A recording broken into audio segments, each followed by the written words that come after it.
O mundo foi surpreendido com mais uma guerra. Desde que Israel foi atacado pelo Hamas, levantou-se ali temores maiores, inclusive no tabuleiro global. O conflito no Oriente Médio acontece em um momento em que as economias do mundo ainda têm sinais de incerteza.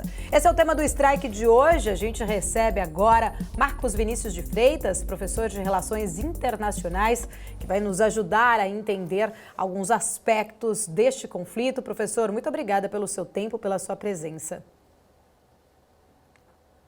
Prazer conversar com você hoje, Paula. Obrigada, professor. Para a gente entender, começar de fato pelo início, tentar entender o que pode ter motivado esse ataque do Hamas a Israel. Pesou mais questões religiosas ou políticas? Veja, Paula, eu estive em Israel há alguns anos e tive a oportunidade de visitar a Cisjordânia e os territórios árabes, os territórios palestinos, perdão. E na ocasião eu me lembro claramente de que você tinha uma distinção muito grande entre aquilo que era Israel e aquilo que eram os territórios palestinos em relação ao seu desenvolvimento econômico. Eu até cheguei a dizer, num comentário com um amigo meu na ocasião, que a impressão que eu tinha é que havia retornado à Idade da Pedra, justamente por causa da situação econômica desses territórios. E o grande problema que a gente nota em todo este processo, Paulo, é que a situação não melhorou, inclusive piorou nos últimos anos, debaixo do governo Netanyahu, com relação à possibilidade daquilo que poderia ser feito com relação a esses territórios palestinos. E o que nós vemos neste processo todo é que se transformou, de fato, numa panela de pressão que de tempos em tempos explode. E o que nós observamos nesta última ação do Hamas, que deve ser qualificada como uma ação extremamente violenta, nós observamos nesse processo todo que foi mais um caso de uma explosão desta panela de pressão, justamente porque é algo que vem se arrastando há muitos anos. Nós podemos dizer aí que a situação vem há décadas que não se resolve, só piora, e eventualmente você nota que os palestinos começam a duvidar com relação à resolução efetiva da situação em que vivem, em que sobrevivem.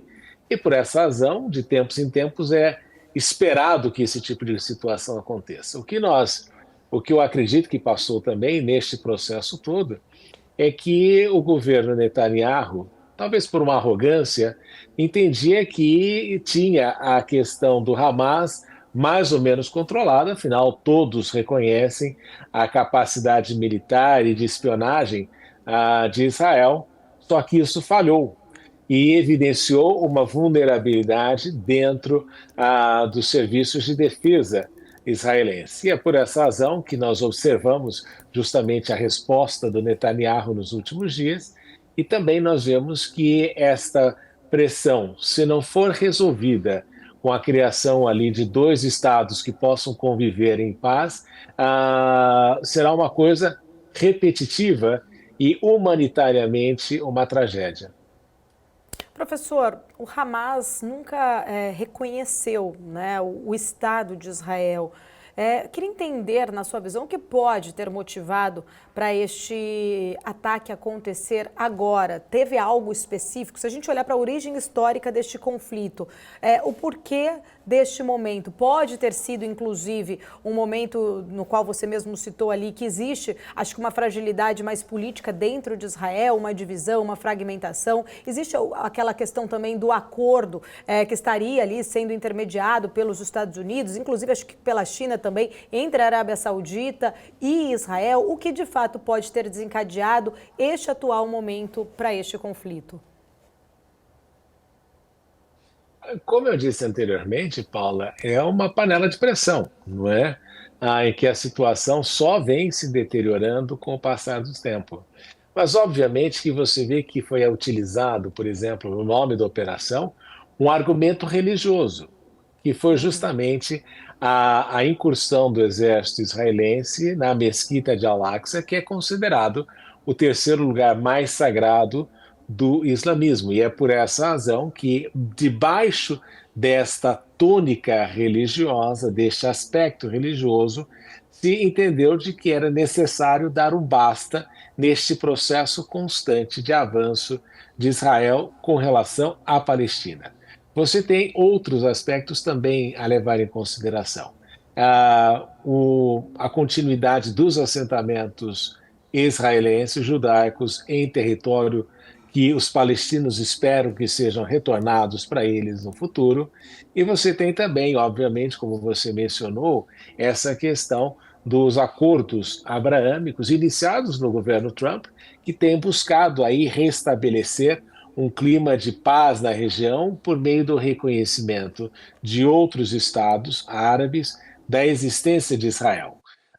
E por esse motivo, nós notamos que os palestinos poderiam sentir, e estavam sentindo, que a sua, o seu clamor histórico poderia se tornar secundário na cabeça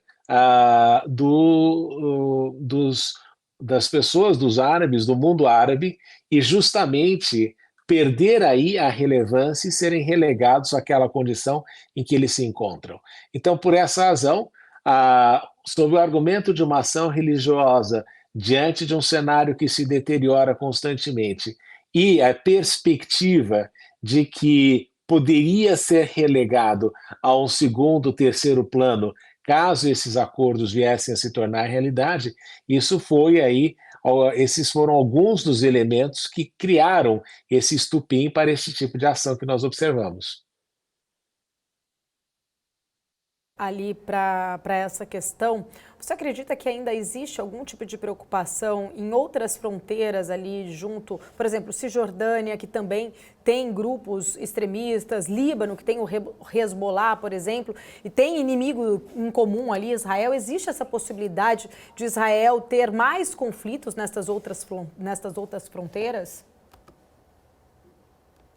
De fato, até já começou, viu, Paula? Você teve ali uma ação do Hezbollah, num território historicamente que eles entendem que pertence ao Líbano e não pertence ali a Israel.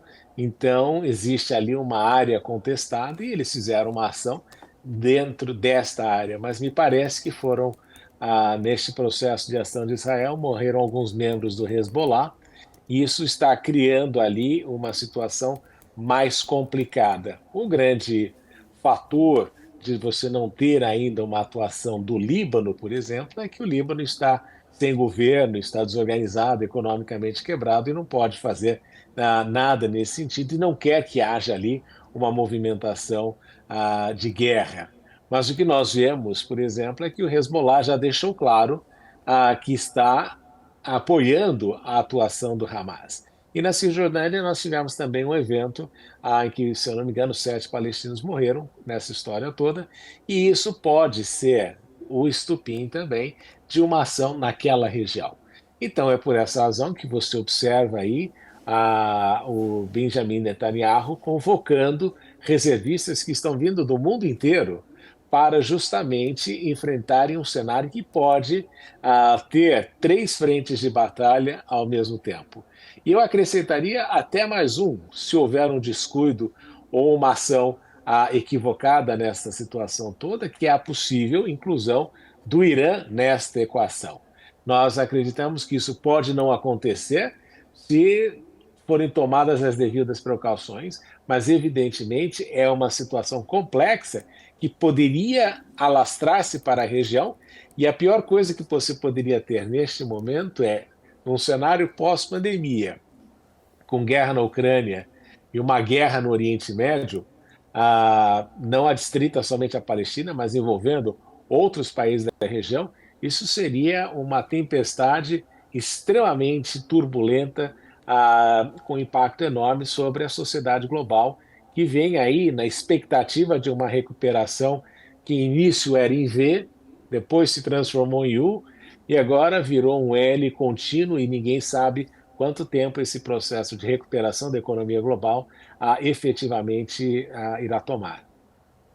Professor, há uma grande discussão, principalmente pelo fato de Israel não ter detectado? Você acredita que de fato houve sim uma falha neste sistema de segurança de Israel? O que pode ter acontecido, já que Israel é tão conhecida por ter justamente um sistema de segurança mundialmente conhecido, mas não conseguiu detectar esse tipo de acontecimento?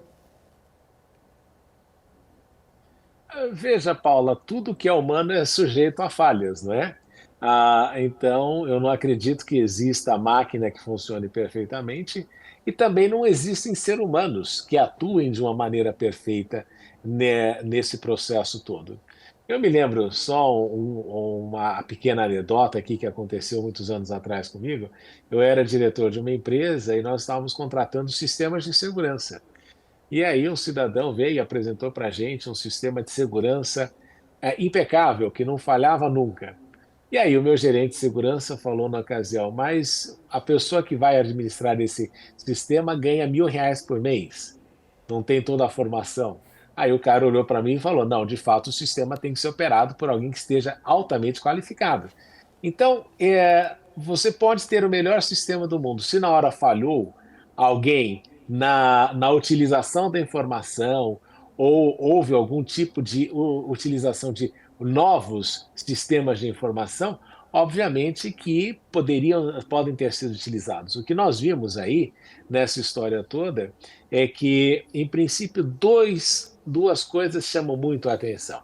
Em primeiro lugar, que talvez mesmo os sistemas mais sofisticados existentes não consigam atuar de uma maneira efetiva com formas mais simples de comunicação ou inovações que ainda não se observaram e que não foram utilizados tecnologicamente ou ainda não foram desenvolvidos, mas que estão sendo desenvolvidos também pelas outras partes. Isso pode ter acontecido. Em segundo lugar, é o fato de que, como Gaza não tem ali uma capacidade de se transformar num grande ator militar, talvez por uma determinada arrogância de Israel e dos generais, se acreditava que aquela situação estava bem controlada e que não demandava ali um aparato muito grande, particularmente, né, na questão do feriado judaico que aconteceu por esses dias. Então, o que nós notamos é que isso pode ter sido uma razão para que isso tenha ocorrido. Professor, inclusive, né, olhando um pouco mais até para o histórico, eu estou aqui com algumas datas. Em 1948 foi o reconhecimento do Estado de Israel, que deu início, inclusive, à Primeira Guerra Árabe-Israelense. Em 56, crise de Suez, né? Israel chega ali a ocupar Gaza, mas os egípcios retomavam o controle. Em 67, né, aconteceu a Guerra dos 6 Dias, no qual devolve ali o controle de Gaza a Israel. Em 87, a primeira intifada, que é a revolta dos palestinos, inclusive contra as tropas israelenses. Em 93, também teve o Acordo de Oslo, criando a Autoridade Nacional Palestina. 2002, também tivemos outros conflitos. 2005, Israel deixa a faixa de Gaza.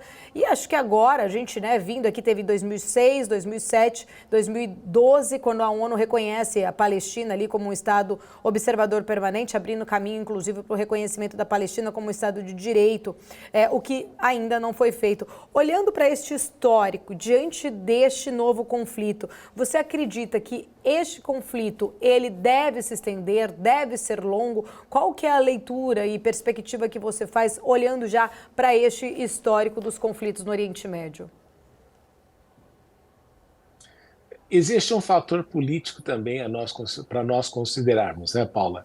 Neste processo todo que a gente viu, o primeiro-ministro Netanyahu vinha enfraquecido politicamente na sua coalizão, inclusive gerou aí uma série de questionamentos com relação àquilo que ele queria fazer com a Suprema Corte de Israel, em razão também dos problemas de corrupção que ele enfrentava localmente. Mas o que nós notamos é que Netanyahu, neste processo todo, conseguiu aí uma carta branca ao declarar um estado de guerra, justamente para poder fazer as coisas que ele gostaria de fazer, inclusive a construção de um governo de coalizão, que já aconteceu, um gabinete de guerra, mas ele pretende que este governo, de alguma forma, se transforme aí numa maioria mais sólida para que ele consiga implementar as várias medidas que ele gostaria de implementar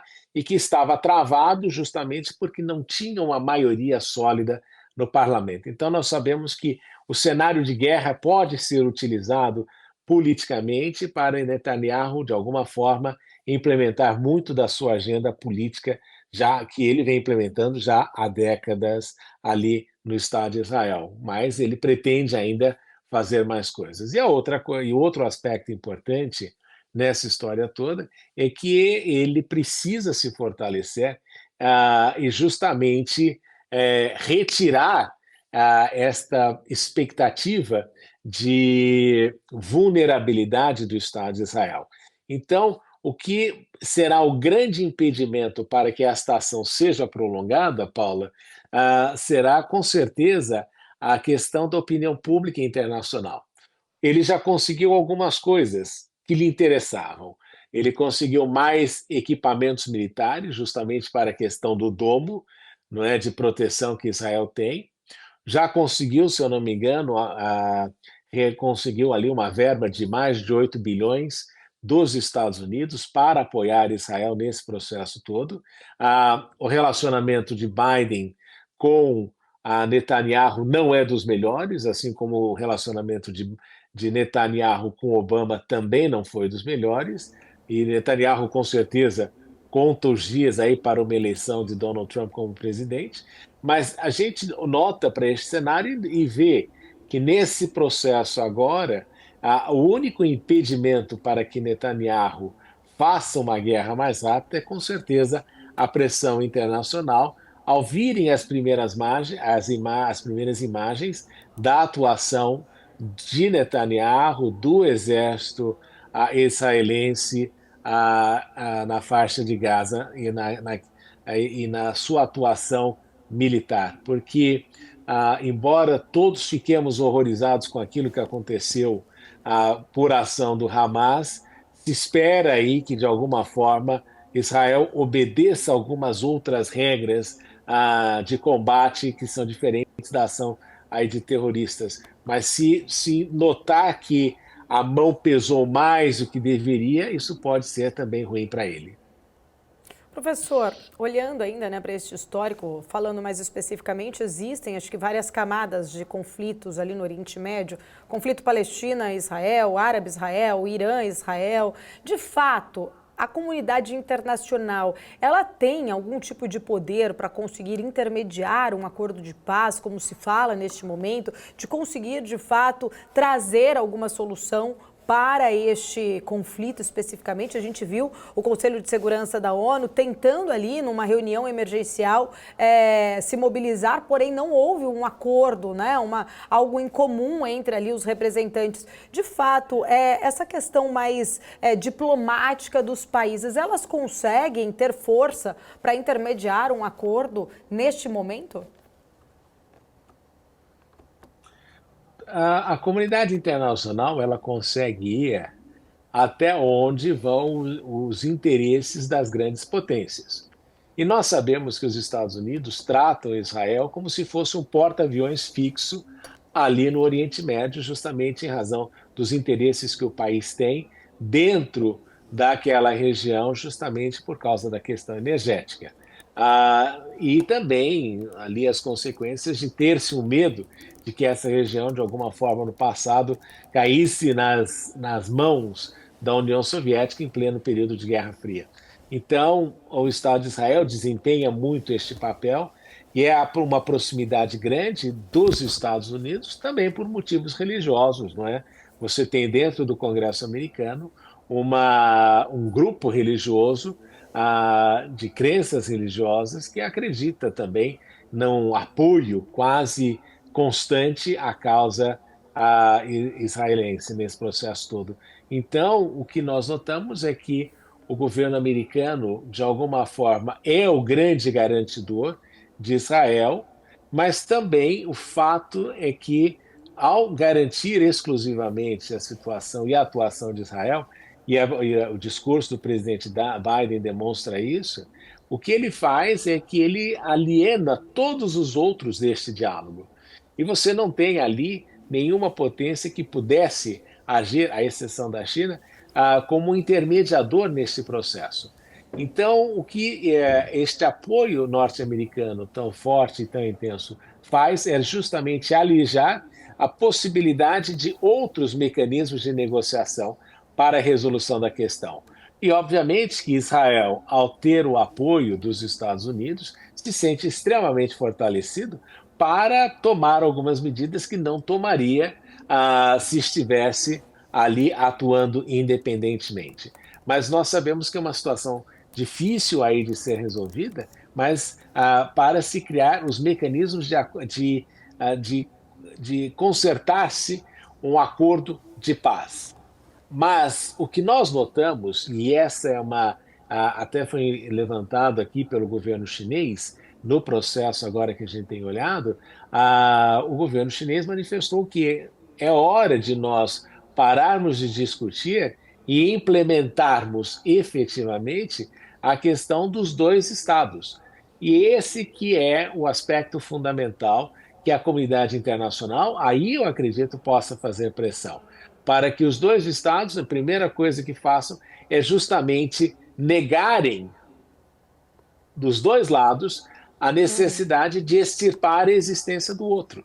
Porque o grande problema que a gente enfrenta nessa história toda é que existe no consciente coletivo, tanto de um lado como de outro, que a existência de um e de outro necessita que, para que um exista, o outro tem que desaparecer. E essa é a solução que precisa ser resolvida. Um acordo de paz em que eles, de fato, concordem, e aí com a garantia da comunidade internacional de que nenhum dos dois vai querer, neste processo, justamente eliminar a existência do outro. Professor, mas existe de fato uma perspectiva real, inclusive, de que isso possa acontecer, esse reconhecimento dos dois estados? O secretário-geral das Nações Unidas, Antônio Guterres, também afirmou que esta é a solução, Paula. Então, se nós acharmos, né, que nós vamos continuar dentro dessa situação e não mudar, nós não precisaríamos fazer toda essa reunião do Conselho de Segurança das Nações Unidas, mas é importante que seja colocada a pressão. O grande problema é que se um sente que tem o apoio dos Estados Unidos e tem a flexibilidade para fazer o que quer, e o outro sente que tem o apoio dos outros para fazer o que quer, nós não vamos a lugar nenhum. Então, esta que é a questão fundamental em todo esse aspecto, quando a gente olha para isso. É necessário que haja aí uma forma de pressionar os dois efetivamente a alcançarem uma negociação para que se estabeleça um mecanismo de paz e de convivência harmônica. Ou, se nós não tivermos uma convivência 100% harmônica, que pelo menos não haja aí a previsão de que para um existir é necessário que o outro seja eliminado. É difícil? É. Há décadas que se vive esta situação, mas o que nós sentimos muita falta é efetivamente lideranças que tenham aí a capacidade de entender o que é melhor para as futuras gerações daqueles que vivem na Palestina. Tanto para palestinos como para israelenses é necessário que haja aí uma perspectiva de melhora. Afinal, se você projetar a vida atual nos próximos 50 anos, nós vamos ver que essa panela de pressão que explode de tempos em tempos, uma hora pode criar aí uma situação extremamente complicada e que teria aí consequências ainda maiores, porque poderia alavancar uma série de ações que nós não sabemos como poderiam terminar. Professor, a gente vai seguir aqui falando mais sobre este tema. Eu peço 1 minuto da sua atenção. Nós vamos para um rápido intervalo comercial. Volto já já aqui com o nosso Strike, falando mais sobre este conflito que se estende em Israel. A gente volta em instantes. O que impacta a economia e o mercado global. Aqui no BMC News você acompanha em tempo real a abertura do mercado e todas as movimentações do mundo dos investimentos. Notícias acompanhadas de opiniões de grandes especialistas para ajudar você na melhor tomada de decisão na hora de investir. Eu, Paula Moraes, estarei com você de segunda a sexta, às 9h30 da manhã, no BMC News. BMC News. Informação que gera valor. Estamos de volta aqui na nossa programação da BMC News, o Strike de hoje, debatendo todas as questões em torno do ataque sofrido por Israel nos últimos dias. E vamos debater mais sobre este tema com o professor Marcos Vinícius de Freitas, que está aqui gentilmente nos atendendo. Professor, obrigada de volta por estar aqui com a gente. Queria entender um pouco também da sua leitura, né? A gente estava falando um pouco mais sobre estas relações diplomáticas dos demais países. Queria entender um pouco da sua visão. Qual deve ser a postura adotada por China, Rússia, diante deste confronto? Veja, no caso chinês, não existe o elemento religioso como um fator de influência. Então, não existe uma base no Congresso que tenha ali uma ligação histórica com um lado ou outro por aspectos religiosos. Então, para a China, lidar com a questão de Israel é baseada única e exclusivamente numa questão territorial entre dois povos que disputam uma região e que há muitos anos se decidiu que deveria ter ali dois estados coexistindo em harmonia. Tanto é que a primeira manifestação do governo do governo chinês, foi justamente afirmando a necessidade de se voltar à questão do debate dos dois estados e da coexistência harmônica entre os dois estados para resolver a questão em definitivo. Então, os chineses não têm aí nenhum apego histórico, nem religioso a qualquer dos lados, e isso lhes dá uma capacidade de olhar para a situação de um ponto de vista muito mais analítico. Já a Rússia tem interesses diferenciados. Eu não sei se você recorda, né, Paula, mas no início do confronto entre Rússia e Ucrânia, um dos candidatos importantes à intermediação foi o próprio governo de Israel, em razão do fato de que existem muitos oligarcas russos de origem israelense que contribuem imensamente para o Estado de Israel. Então, a Rússia tem ali uma proximidade com o Estado de Israel, assim como a Ucrânia, né? O próprio presidente Zelensky é judeu, e você tem ali uma proximidade histórica entre os dois, e nós notamos que a Rússia olha para a questão também preocupada, porque entende que existem judeus de origem russa e que poderiam eventualmente ser afetados por toda essa questão de guerra. Mas o bom para a Rússia, no entanto, nesse cenário, Paula, é de que, de alguma forma, a guerra da Ucrânia assume perde a sua relevância nesse processo, que é péssimo para o presidente Zelensky, mas o que vai impressionar, e com certeza o presidente ucraniano vai comentar muito, é o fato e a rapidez com a qual os norte-americanos produziram dinheiro, não é? Destinaram recursos e destinaram equipamentos para o Estado de Israel, o que não aconteceu na mesma velocidade com relação à Ucrânia. Então, nós notamos aí que o próprio Zelensky vai notar a questão de dois pesos, duas medidas, e o que é importante para os russos é que vai tirar a questão da Ucrânia ainda mais do radar internacional. Professor, quando pergunto sobre Rússia e China, é porque tanto Rússia e China, eles têm excelentes relações ali com o Irã. A gente ainda não pode, né, afirmar, até porque o próprio Irã ainda nega, né, não assume ali nenhum tipo de relação direta especificamente com este ataque, mas se sabe em outros momentos até de financiamentos do Hamas, do Hezbollah por parte do Irã. A relação entre Rússia e China com o Irã, ela não deve pesar, não muda exatamente a postura destes dois países em relação a Israel? Não, eu não acredito porque, veja, no caso chinês, a postura é extremamente pragmática com relação ao Irã. A China tem um problema de deficiência energética na questão da produção de combustíveis fósseis.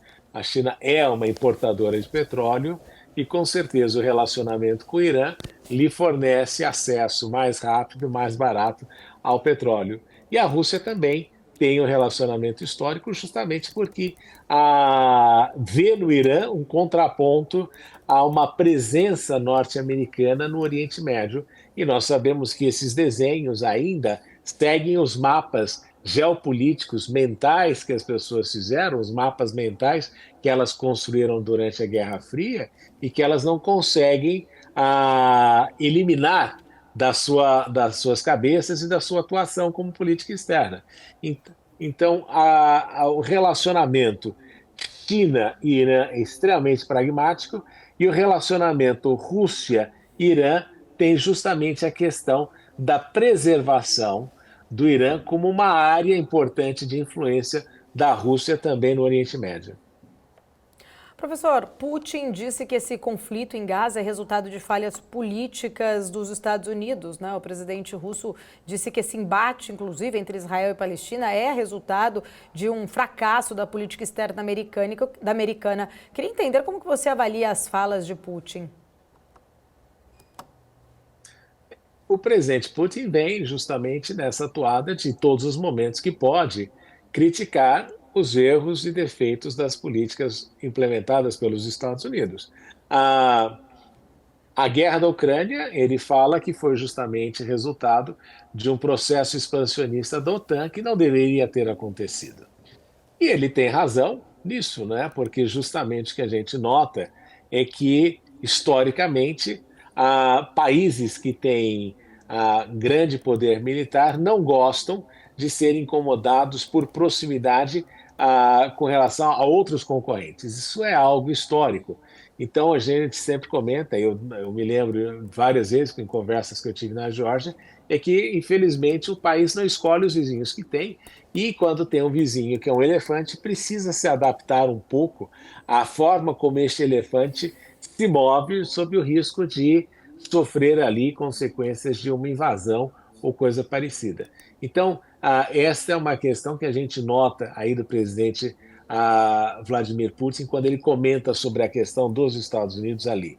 E também no Oriente Médio, né? Nós vemos que, apesar de todo o discurso dos Estados Unidos sobre a região, a questão ali da guerra do Iraque, do combate ao terrorismo, o Oriente Médio continua hoje tão inseguro quanto era 10, 15, 20, 30 anos atrás.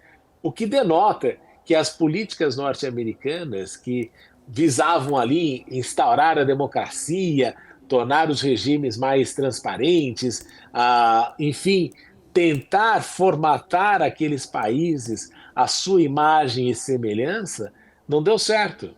E você vê, mesmo alguns eventos como a Primavera Árabe, em que se esperava e se acreditava que poderiam surgir novas situações, o que você notou é que o Egito terminou com uma ditadura, com a ascensão da Irmandade Muçulmana na ocasião, e o que nós vemos é que muitas das ações dos Estados Unidos na região não têm tido o sucesso esperado, e até mesmo o próprio embargo com o Irã, que vem desde 1979, de fato não melhorou muito a situação, de fato piorou a situação do Irã e transformou o Irã num inimigo figadal dos Estados Unidos. Então, essa é que Putin traz à atenção o fato de que os Estados Unidos precisam reavaliar talvez a forma como fazem política externa globalmente falando. Não que Putin tenha aí legitimidade alguma, né, no sentido de querer aí ser o grande ator global ou o grande modificador da ordem internacional, ou o grande melhorador, não é, aí da ordem internacional, mas o que ele fala é verdade. Se as políticas norte-americanas no Oriente Médio tivessem funcionado, com certeza nós não estaríamos discutindo sobre a situação de Israel e Palestina hoje. Professor, você tocou num ponto importante, né, falando aí justamente desta avaliação de como os Estados Unidos fazem política externa. Inclusive, acho que esse é um ponto até que eu queria trazer aqui para a nossa conversa, falando agora entender um pouco mais de Estados Unidos. Quando Joe Biden ali retirou aquelas tropas do Afeganistão, a imagem dele ficou muito comprometida, baixou-se até demais a popularidade dele. Agora, a gente tem, né, visto, inclusive, o apoio que os Estados Unidos têm dado para a Ucrânia desde o início do confronto. Agora, novamente sinalizando apoio também para Israel. Você acredita que, de fato, existe uma chance de se recuperar essa imagem de como se fazer política externa ali para o presidente Joe Biden neste momento? Os Estados Unidos, que, por um outro lado, também vive um momento delicado fiscal, até mesmo, acho que esse foi um dos grandes motivos, né? Inclusive, as verbas de ajuda para a Ucrânia acabaram sendo grandes motivos que impactaram a saída do presidente da Câmara, o Kevin McCarthy, pela questão da dívida americana. Qual é o balanço que você faz dessa postura de Biden, deste cenário, né, no qual os Estados Unidos ainda enfrentam ali algumas questões fiscais importantes que podem baixar a popularidade dele internamente? Ele pode, de fato, sair enfraquecido ou fortalecido para os americanos? Novamente, Paula, quem assiste isso preocupado é o presidente Zelensky, Volodymyr Zelensky, porque ele viu aí que para Israel o dinheiro surgiu com uma rapidez enorme nesse processo todo. E para Zelensky o negócio foi muito mais complicado. Então ele deve estar justamente reavaliando aí a questão das parcerias e da confiabilidade do Ocidente em vários desses aspectos. Mas o fato é de que nós estamos nos aproximando de um ano eleitoral. Um ano eleitoral em que Joe Biden tem um índice de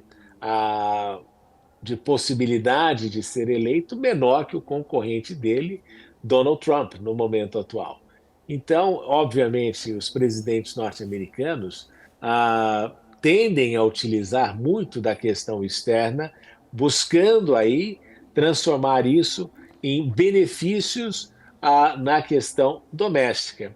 Mas, ao final das contas, o que vai importar é aquilo que foi o lema da campanha eleitoral do presidente Bill Clinton nos anos 90. É a economia, estúpido. Se a economia norte-americana estiver bem, Biden terá aí a possibilidade efetiva de ter resultados políticos que possam reconduzi-lo aí à reeleição, apesar da questão da idade, porque ele com certeza vai utilizar aqueles eventos terríveis que aconteceram no dia 6 de janeiro como um elemento importante para relembrar os norte-americanos da instabilidade de Donald Trump como presidente e particularmente pelo fato de Trump ser um mau perdedor e querer instituir o caos dentro dos Estados Unidos e do sistema eleitoral norte-americano. Então, Biden vai pisar muito esta situação. E, obviamente, que um sucesso na Ucrânia, um sucesso efetivo em Israel, dariam para ele uma projeção renovada na questão de política externa, até porque, como a situação do Afeganistão, Paula, aconteceu muito cedo no mandato, as pessoas lembram disso, mas não vai ser aí a grande tônica do momento, até porque o Afeganistão já ficou para o passado e o Afeganistão nem foi aí um erro do Biden, foi um erro do próprio George Bush quando quis ali fazer uma guerra contra o Afeganistão, que era para durar 10 anos, durou 20, consumiu uma quantidade enorme de dinheiro dos Estados Unidos e e com uma efetividade praticamente zero ao final da operação. Então, o que a gente nota nesse processo todo é que a situação de Biden depende muito da perspectiva quanto à sua capacidade de governabilidade, o fato de que Kamala Harris não inspira como uma possível sucessora de Biden, e quando você tem um presidente que já é idoso, é uma coisa que as pessoas olham quem é o que vai ser o sucessor, Trump em ascensão, e o fato de que, infelizmente, guerras são utilizadas ideologicamente, particularmente no momento em que você tem uma sociedade tão polarizada como a atual. Então, deixa de ser uma simples uma questão humanitária relevantíssima e se transforma ali numa questão simplesmente eleitoral. Professor, tem muita coisa ainda nesse, vamos dizer assim, muita coisa em jogo ainda para acontecer quando a gente fala e quando olha especificamente para outros apoios, né? Como eu falei agora anteriormente, não tem nenhuma confirmação em relação ao Irã, mas tem ali muitas teorias que dizem que o Irã poderia, sim, estar por trás destes ataques no sentido de ter dado um aval ou financiado o Hamas, o Hezbollah, por exemplo, tentando transformar este conflito aí, até possivelmente numa guerra regional.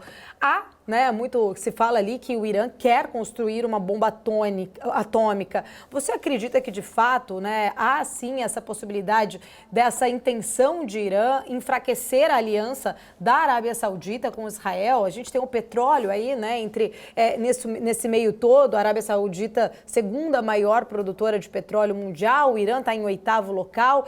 Isso, de fato, pode ser um dos motivos ou são mais teorias que vão surgindo ao longo das histórias que vão sendo contadas? Veja, Paulo, historicamente, se nós voltarmos a 1978, quando você tem a Revolução Islâmica no Irã, uma das coisas que os ayatolás eram justamente contrários era justamente a nuclearização armamentista do Irã, inclusive porque era contrário ali a princípios do Islã, se eu não me engano, do islamismo, que você não deveria buscar aí destruir a humanidade, que é a criação de Deus. Então, se você tem um regime em que uma teocracia, como é o caso ali daquilo que o Irã pretende ser, você não pode ter uma teocracia que quer destruir o mundo. Então, é incompatível a mensagem com aquilo que eles visam a pregar. E o programa nuclear iraniano, eu sempre comento, é extremamente ineficiente, porque a Coreia do Norte, com menos recursos, com menos capacidade e menos história, conseguiu construir equipamentos nucleares. E o Irã, que tem muito mais recursos, muito mais história, muito mais gente qualificada, ainda não.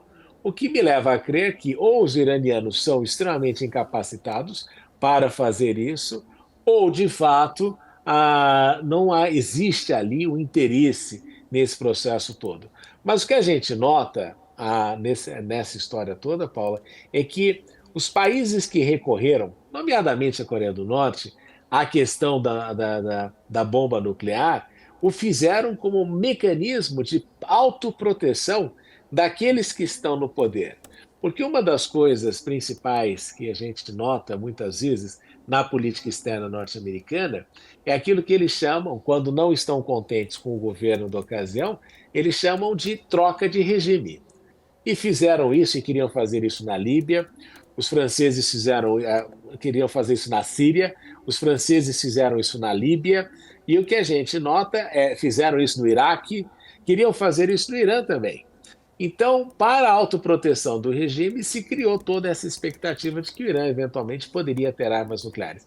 Até mesmo para contrabalançar aquilo que você tem no Estado de Israel, que é reconhecidamente, embora não declare, um Estado nuclearmente armado. A briga ali é mais entre a Arábia Saudita e Irã com relação ao mais importante dentro do mundo árabe, se são os sunitas ou os xiitas. Mas aqui você teve um logro muito importante no campo diplomático, que foi a aproximação feita pela China e negociada pela China entre Irã e a Arábia Saudita. E uma das coisas importantes desse processo todo é que se os chineses conseguem trazer o Irã à plena produção do petróleo, isso volta a estabilizar a situação econômica do Irã, e é por essa razão que os chineses estão aí tentando utilizar o yuan como uma melhor maneira de troca e utilização no mercado do petróleo, não ficar restrito à questão dos petrodólares nesse processo todo. Então, o que a gente nota, ao final das contas, Paula, é que quanto mais sanções, embargos, dificuldades são criadas para os países, ao invés de eles melhorarem e trocarem de atuação, mudarem a sua forma de agir e de interagir com o mundo, o que nós notamos é que a situação fica piorada, acirram-se os ânimos e não se resolve nada.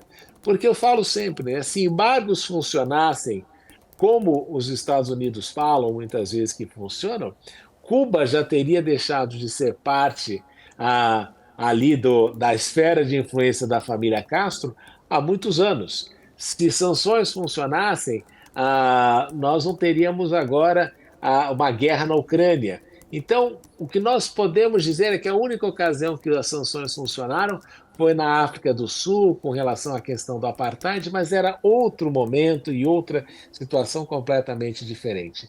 Então, o que nós notamos nesse processo todo é que, e essa é a grande questão aí, é se as sanções efetivamente são um instrumento de forçar o Irã a agir mais ainda contra as regras internacionais, ou se isso modifica alguma coisa. E, de fato, o resultado tem sido de que tem um estímulo a continuar sendo um pária na sociedade internacional.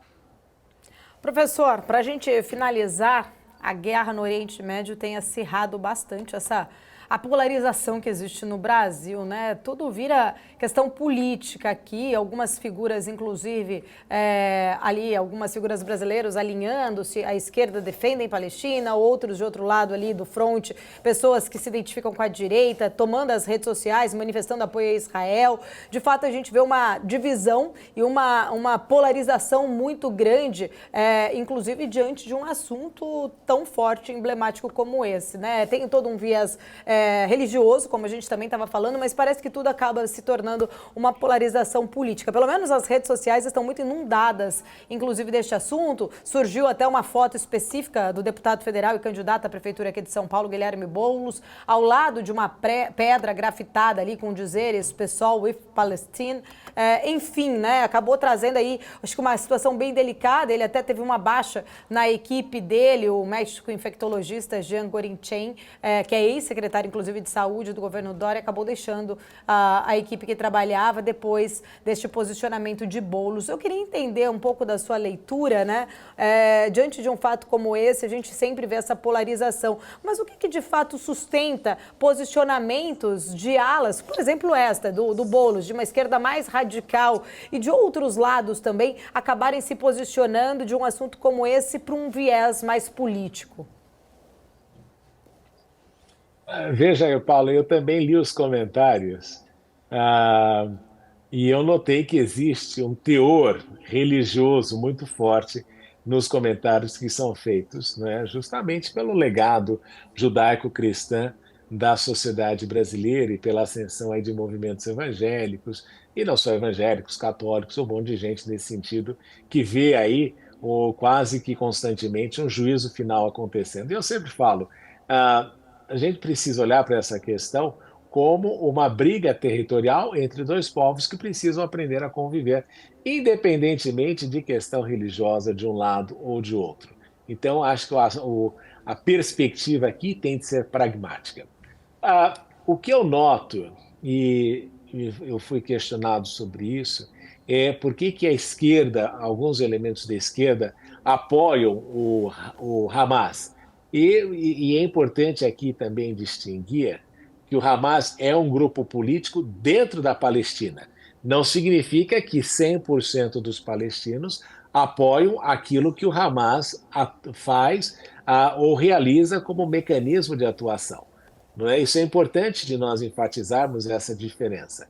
Até porque a população pode não estar contente, mas se não tiver opções, ou se a situação realmente é tão complicada, como nós já comentamos antes, é normal que muitas vezes a população vote em grupos mais radicais, como uma forma de dar alguma resposta àquela situação em que eles vivem.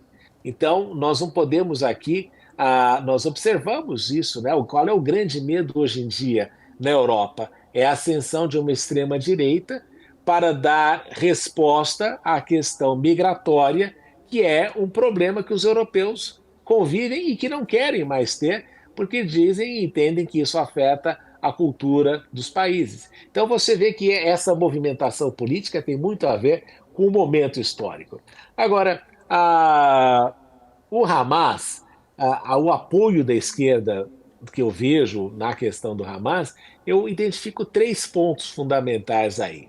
Primeiro, de fato, você tem uma situação humanitária extremamente complicada nos territórios palestinos. Eu não quero ser cego e dizer que isso não acontece. Existe, eu vi.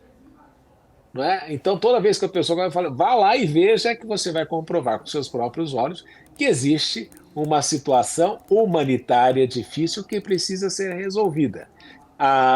Claro que a população árabe e palestina muitas vezes não se ajuda na forma de lidar com isso.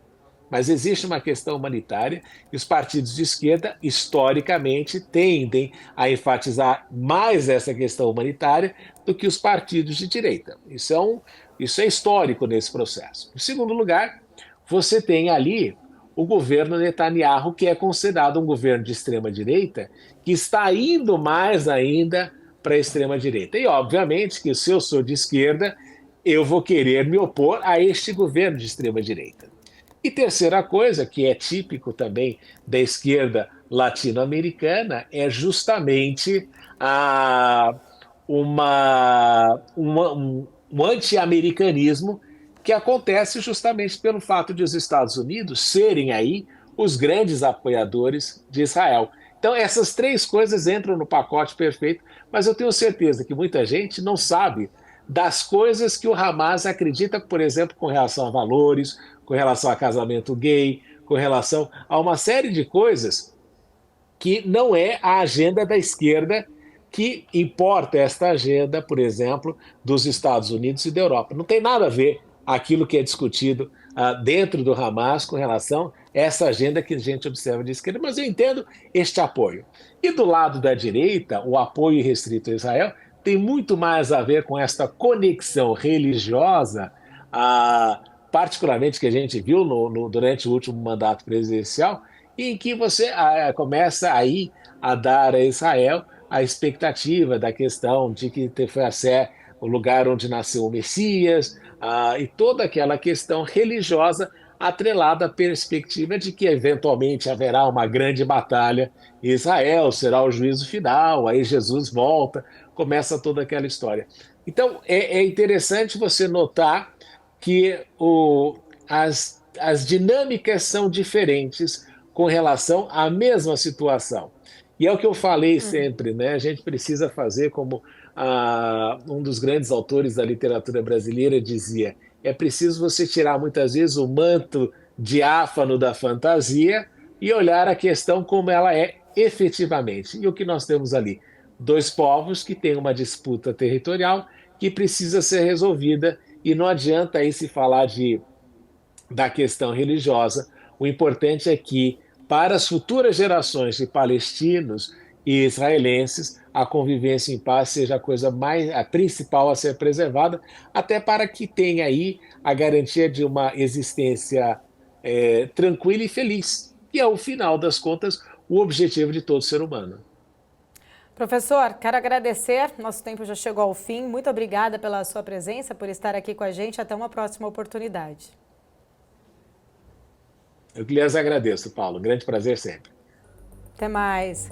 Quero agradecer a sua audiência também. Muito obrigada. O Strike de hoje fica por aqui. A gente se vê na semana que vem. Até lá. Tchau, tchau. Entender o modelo de negócios, os resultados e as estratégias das principais companhias do Brasil é essencial para tomar as melhores decisões na hora de investir. E é isso que nós trazemos no BMC Business. Entrevistamos os CEOs e diretores das principais companhias de capital aberto do país. Eu sou Gabriel Monteiro e encontro você no BMC Business todas as terças e quintas, às 22 horas, aqui na BMC News. BMC News. Informação que gera valor.